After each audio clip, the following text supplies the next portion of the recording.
Morning. Morning. Gosh, I've got the light directly on my face so you can see everything. Is it for effect? Well, it's just, yeah. It's well creepy. Yeah, That is good. Have you had a pants in lately? No, she did try and get me the other day, but they didn't come quite down, and I was like, no. Unsuccessful.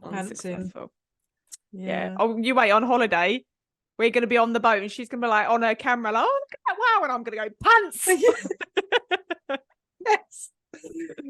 Definitely pants. Yeah. She's going to reach up in the aeroplane, reach up to the cabin bin to get something out. Pants.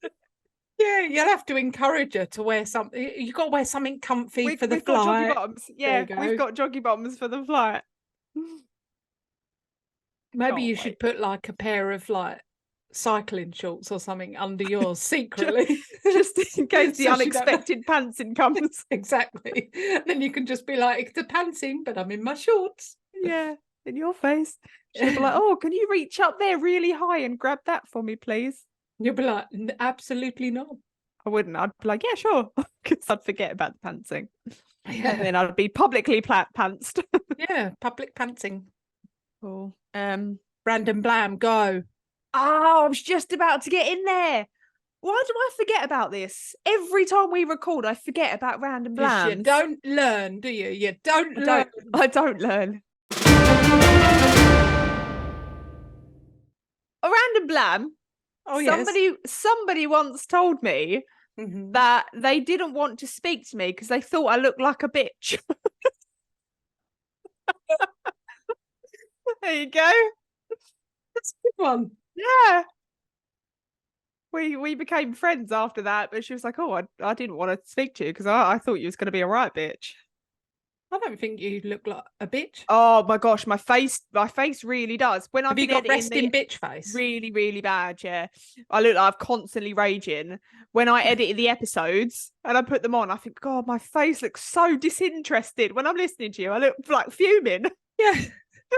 I mean, you look bored a lot, but I do look so bored. I'm not bored. I get that view from people a lot because, you know, it's me and I talk a lot. So I just carry on, but yeah. Oh, rest in bitch face. Yeah, I suffer. It is a real problem. I have rest in bitch face a lot. People think that it's such an issue. Horrible. All right, you go. Random blam, go. I am a New England Patriots fan. Oh, all right. What is that? That football? Is American football. Okay. And I'll probably upset most of our American listeners by saying that. Are they not a good team? No, they are a good team. They're a very, very good team. But it's it's like a controversial team. It's like no, not really. It's like footy over here. Do you know what I mean? It's like when Man U and Arsenal. Yeah, like when someone says, you know, I'm West Ham supporter, and you don't want to be a Tottenham fan. You don't want to be a Tottenham fan. It's just a Tottenham fan. Oh, it's awkward. Oh God, we're just upsetting everyone today. Everyone's like, unsubscribe, unlike. So this year, on my birthday is on the 11th of November. Lewis's birthday is on the 13th. So Lewis decided a couple of years ago that he wants to celebrate his birthday and my birthday on the 12th. So now, forevermore, my birthday will be on the 12th of November instead of the 11th. So this year, there is actually a Patriots game on the 12th. And it's the time difference is normally way out. So I end up watching like games till like early hours of the morning. But on the 12th this year, there's a game that's on at 2:00 in the afternoon. So me and Lewis have said, after many questions of, what do you want to do for your birthday? Where do you want to both go for your birthday? And that, me and Lewis are going to have a Patriots Day on the 12th of November. We're going to sit in the cinema room. We're going to watch the Patriots game. Have your corn dogs. Have our corn dogs and our beers. Yeah, it'll be good. Looking forward to that. Don't know how this. Oh, I've ruined it. You fucked it up. I've That's it. I'm ruined not it. doing it again. Sorry. What were you going to say? I don't know how this episode's going to go. At least it was worth it. Yeah.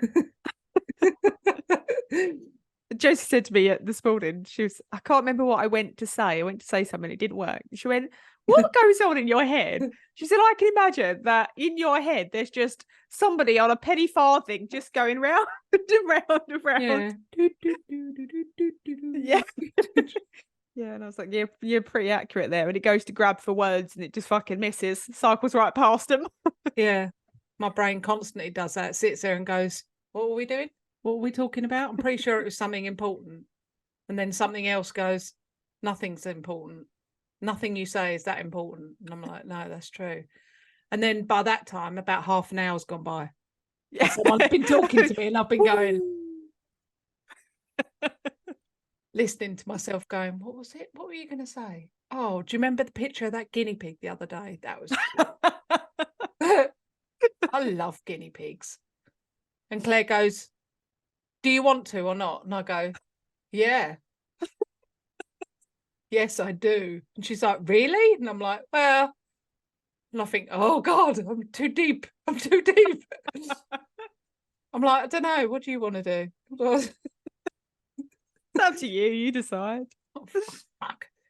Fucking guinea pigs. You're going to end up in Tulsa. Yeah, will. Well, that's how we ended up going to that flipping festival where everyone was like naked and high. And I was like, how did we end up here? I don't think we're safe. No. I don't want to be here. She said, you wanted to come. I was like, You said it was okay. you said you wanted to go. And I was like, I was thinking of guinea pigs.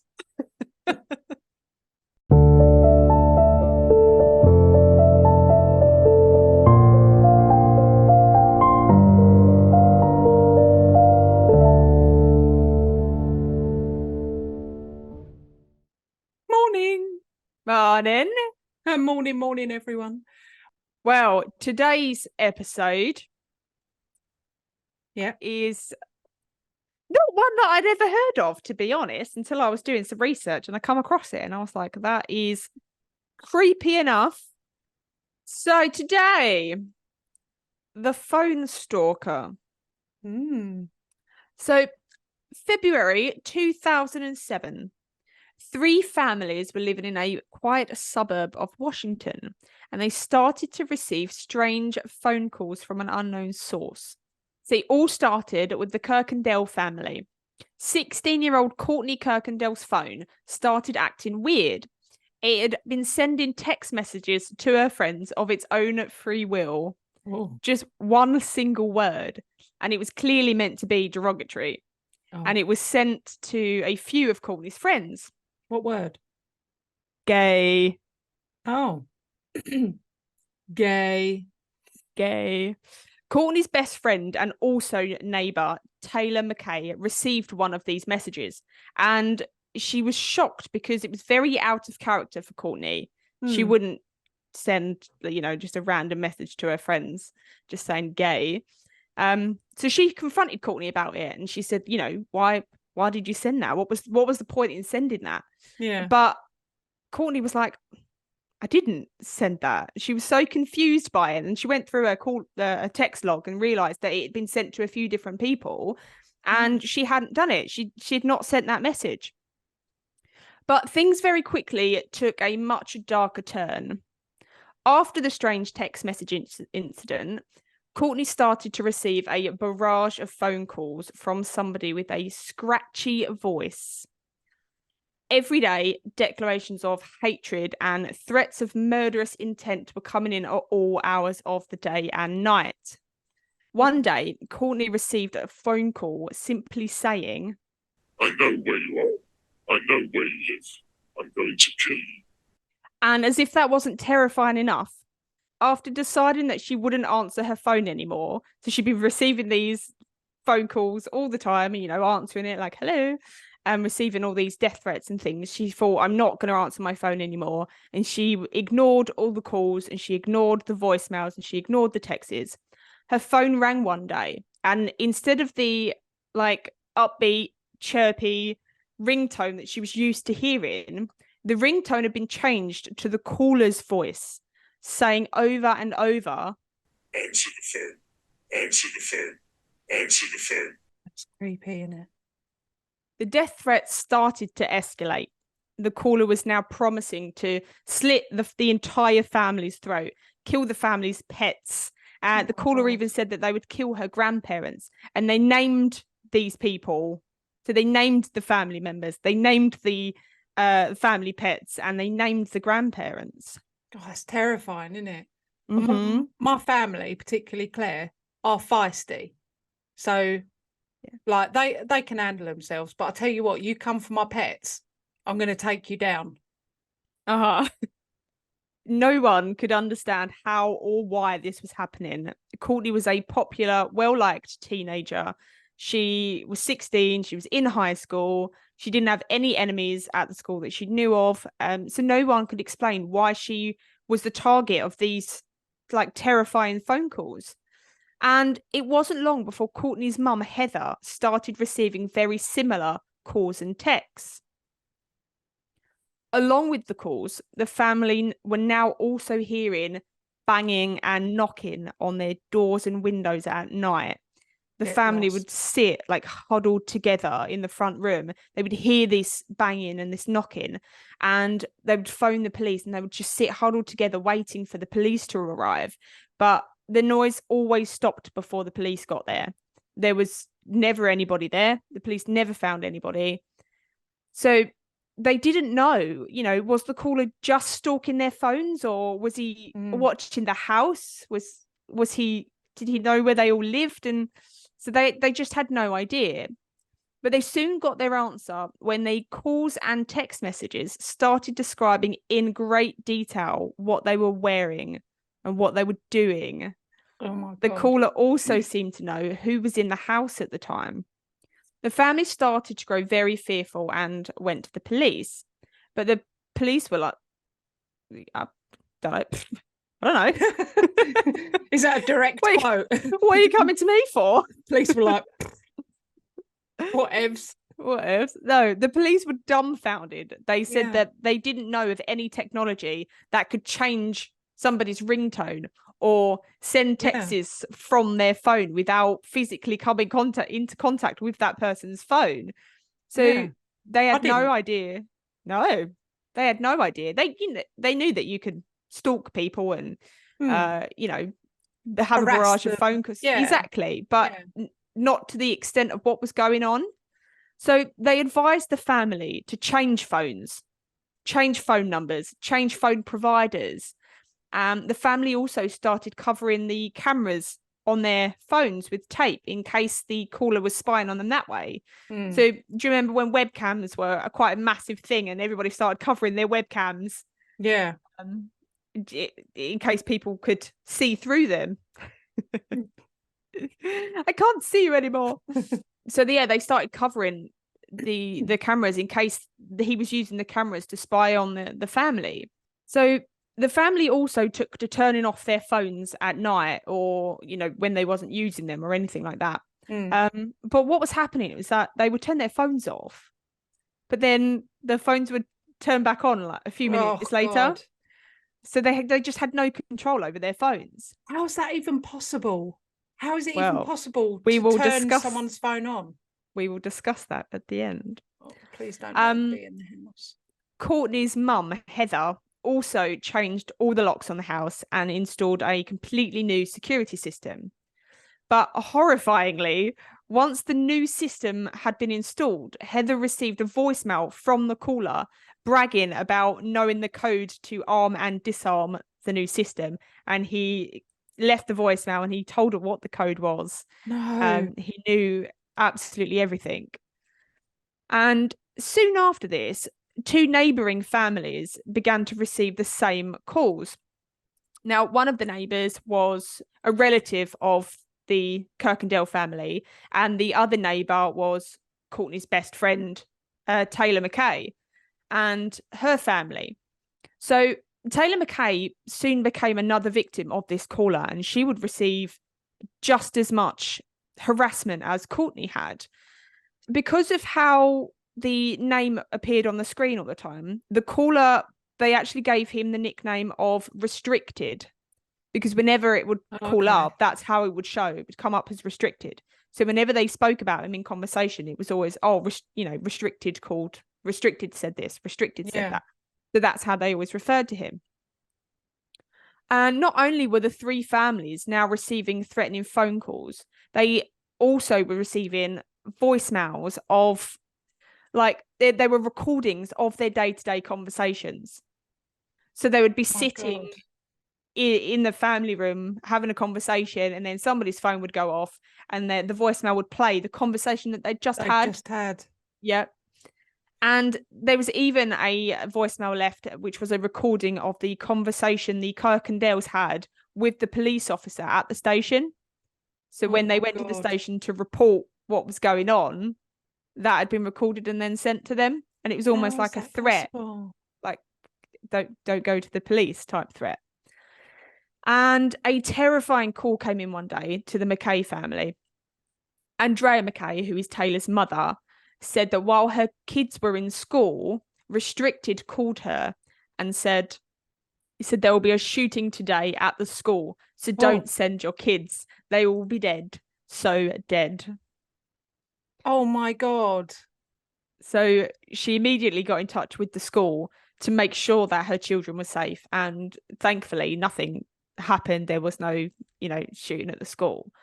But in an interview later on, Andrea actually said that from that call onwards, her level of fear went from, this is such a pain, this is a little bit inconvenient, this is annoying, to uncontrollable fear and anxiety that she now had, that it kind of upped it a level. Like, they were actually in danger. It weren't just a prank call. It weren't just because he's everywhere. Watching and listening. And she also said that one day when she was cutting limes in her kitchen ready for dinner, a voicemail came through, and the caller's voice just really ominously, it said, "I prefer lemons." You'd be like, "Nope, I'm done. Nope, no more." I'd be like, "Nope," but I tell you what, I would not let go of that knife that I was cutting limes with. I'd have been so stabby. So the calls to the McKay family had now become so frequent, worse than that of the Kuykendalls, so much so that in 1 month their phone bill was over $1,000. So when I read that, I was like, why? But actually, he's using their phone to send text messages and to call. So he's actually racking up their phone bill as well. So as if you're not fuming enough, they're being harassed, and they're paying for the privilege. Paying for it, yeah. Jeez. So Andrea decided that she needed to take some action. She needed to figure out what was going on and to stand up to this person. So she figured that if both girls were primarily the targets, Courtney and Taylor were pretty much constantly getting these phone calls, and it did affect the other family members, but not nearly as much as it was affecting Courtney and Taylor. So, question. Of course you can. Thank you. Did they consider getting new phones? Yes. Okay. I think I did say earlier that they changed their phone and stuff, but I'll go through that. Sorry, I was thinking of guinea pigs. Carry on. So she assumed that, it must be something to do with the girls, and the girls went to the same school. So she thought maybe it's somebody with a vendetta against the girls, or something like that. So what she done was she scheduled a meeting with the head teacher to kind of keep her in the loop and tell her what was happening, and just see if anything would come out of it, if anything could be done. So she sat down at the table with Taylor, turned both of their phones turned off, placed them face up on the table, and while Andrea was explaining to the head teacher about these calls, about the strange behavior that the phone was having, about the stalking and everything else that was going on, both of their phones powered back on, and Andrea's phone buzzed shortly after it turned back on, and it had received a text message from Taylor's phone that had been turned off. What? So he was able to access their phones even when they were powered down. Jeez. So Heather decided to go back to the police after her daughter Courtney had been babysitting one evening, and she had received a call from Restricted, and she answered it, and the caller began to describe what she was wearing, where she was, the exact location where she was, who was in the house with her. Nope.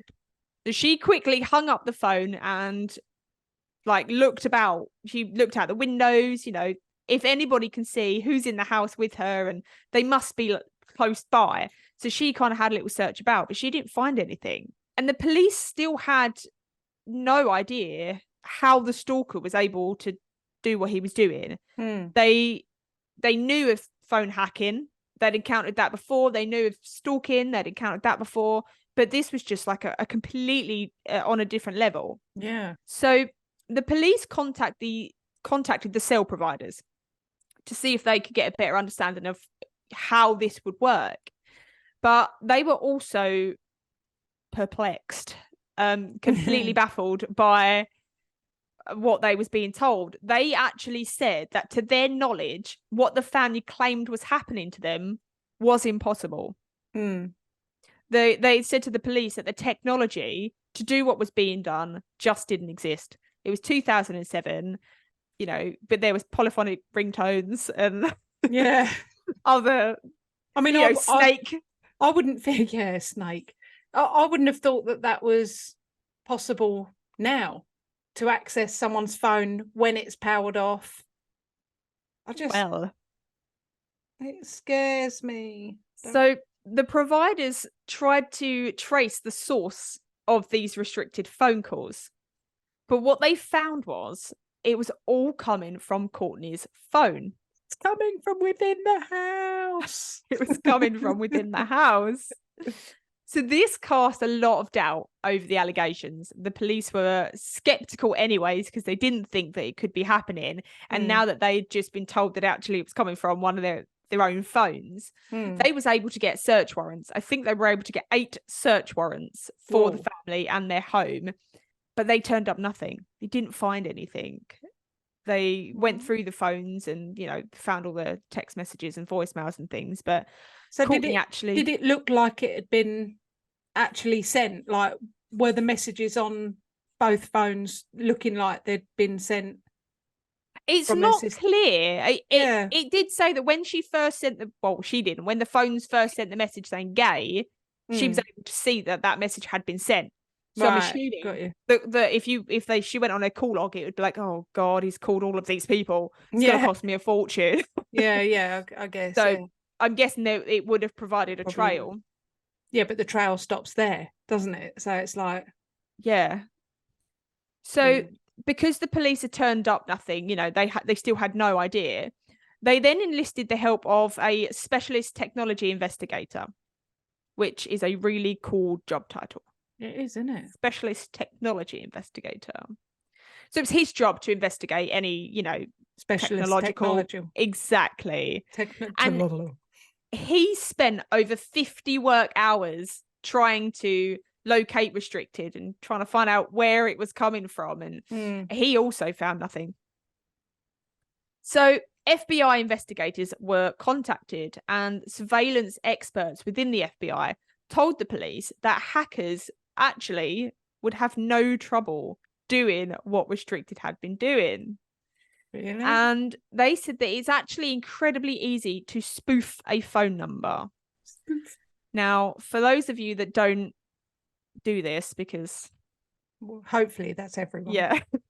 You shouldn't know what spoofing is, but I had no idea. So spoofing is when the caller ID it displays on the phone from it looks like it's coming from a different location. Yeah, so I mean, you've probably had it, and I've had it, where a mobile number will ring and you answer it, and it's clearly a business, or somebody trying to sell you something, and they're not doing it off a mobile phone. You can tell that. And so that is what spoofing is. It basically redirects where it's coming from, and they said that that's quite an easy thing to do.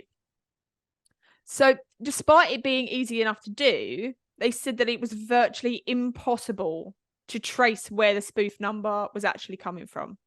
Right. So they will trace it back to wherever it had been spoofed to, but not the actual original location. But they can't do a reverse spoof. They can't do a reverse spoof. No, Mm. they cannot. The technology for that does not exist in 2007. Reverse spoofing technology. So they believe that Courtney's phone number had been spoofed, and that's why all the phone calls and texts and things were coming back to her. That doesn't, however, explain how the phones powered on by themselves, how Courtney's ringtone had been changed, you know, any of the other strange things that had been going on.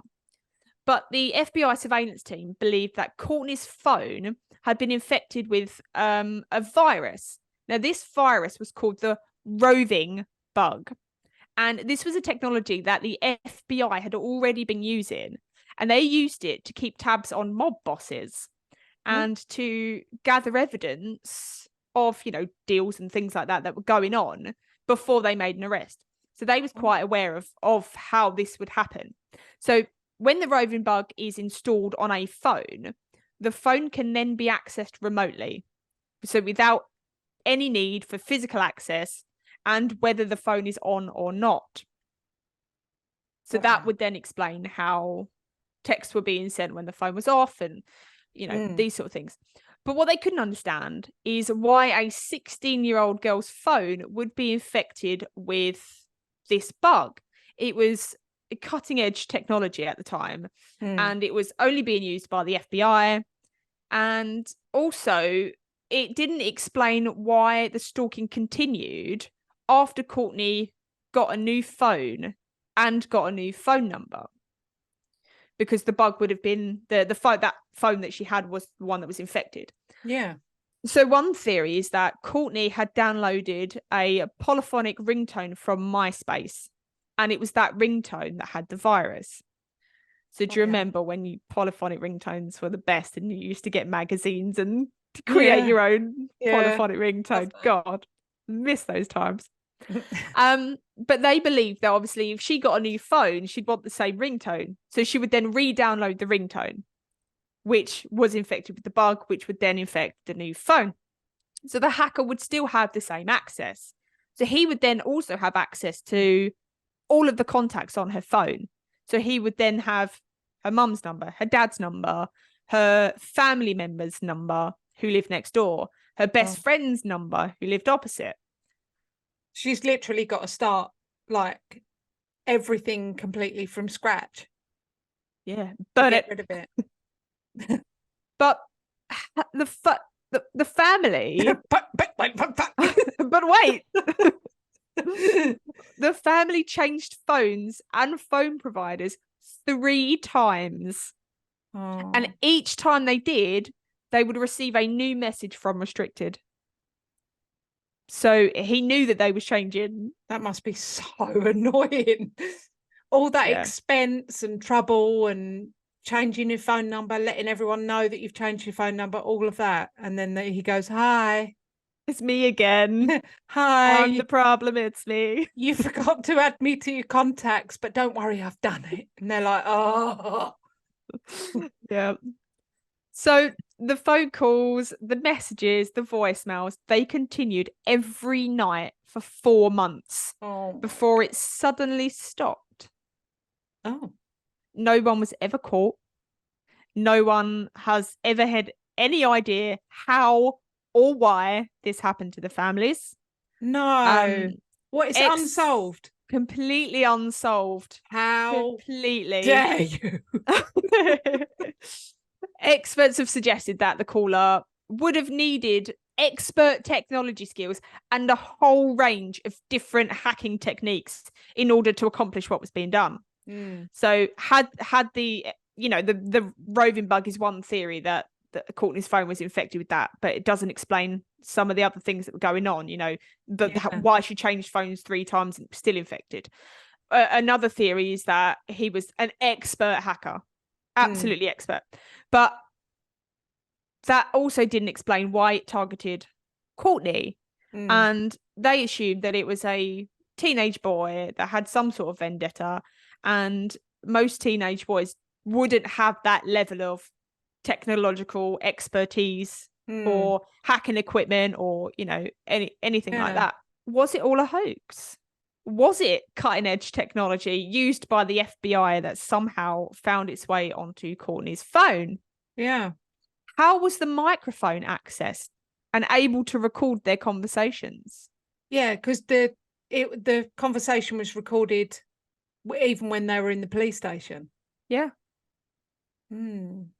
What do you know much about, like, the family? Is it likely that they're a little bit no. So attention seeking, or not at all, not at all. It was a very quiet sort of neighborhood. There was it did say in the information that their family had given interviews, but I couldn't find any of the interviews.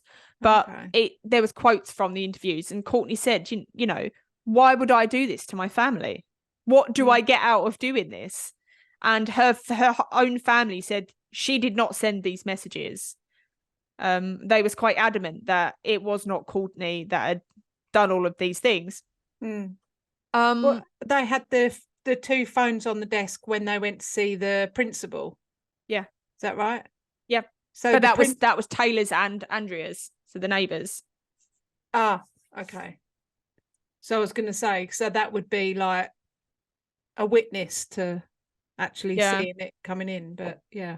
Yeah, but there was, you know, her ringtone had been changed to the creepy voice. And there's quite a few theories online, and one of the theories was that, you know, she just started it as a joke, and then it got a little bit out of hand. So then she tried to kind of blow it out of proportion to make it look like it wasn't her or something like that. But yeah, there's just a lot that doesn't add up. But yeah, the case remains completely unsolved. Damn it. This day, and nobody knows who it was or why it was or how it happened. That is weird, isn't it? I don't know. But also, if it is true, how terrifying. Yeah, really terrifying. Can you imagine that, just not being able to, like, get away from someone? I think, in all honesty, if that was happening to me, I would just not have a phone. Well, that's what people are saying. One of the theories is, you know, if that was happening, why don't you just take the battery out of your phone? And just not use it. Do you remember the days where you could take a battery take your battery out your phone? Gosh, yeah, I remember that. Just slide the back off. Yeah. Why didn't they just get like cheap phones that didn't have access to the internet, or you know, very basic phones that would kind of be unhackable? So why didn't they do all of that if they generally were fearful? Yeah, well, that's how I feel. If I was constantly getting messages and voice recordings of my own conversation, things like that, I'd just but also go back to basics. She was a 16-year-old girl, and probably, you know, most of the time she would be messaging her friends and you know, keeping up to date on her socials and stuff. And I guess can you imagine, like, Jess now going back to a phone that you couldn't do any of that? No. If it's not something, they wouldn't know how to function. YouTube or TikTok, she'd be lost. She'd be like, what does this brick do? Yes. So also there's that aspect as well, is that she was a teenage girl and she kind of did want all of those extra things on her phone, so was quite happy to put up with the death threats as long as she could go on. As long as she could watch kitten videos on TikTok. Yeah. Did you ever watch the show on Netflix that I can't remember what it was bloody called, because I can never remember. The Watcher. So it's very similar to that in that, but obviously that was done via post. I was indeed a watcher of The Watcher. Yeah, I like that story. I like that. It was very much a, I think it's him, I think it's her, no, I think it's them. No, everything confirms who you think it is until something does, and you're like, oh, I knew it weren't them. No, I knew it wasn't them. No, it's him. Oh no, I knew it wasn't. What are you talking about? Oh, no, I didn't mean him. I mean the other one. The other one. Shut up and watch. I can't hear. Shh, I can't hear it. Yeah, no, that was cool. If you have enjoyed listening to our episodes, make sure you rate us and leave us a review on whatever platform you are listening. We absolutely love hearing from you guys. So you can also help support our show by donating to our Buy Me a Coffee link. We will make sure that you get a massive shout out and a big thank you in our next week's episode. You can also follow us on social media at Perplexed Podcasts. We're on Facebook, Instagram, and if you want to see more videos and blooper reels, subscribe to our TikTok and YouTube channels. You can also email us your stories at perplexedpodcasts@gmail.com. And you can find all the relevant links in the episode descriptions. Thanks for listening. Bye. Bye.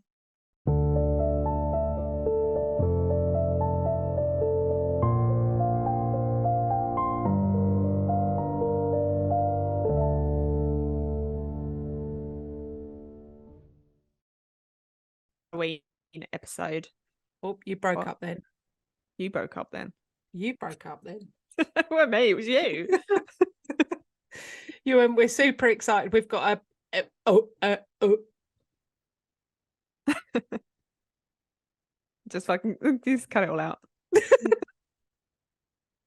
Just fucking give up.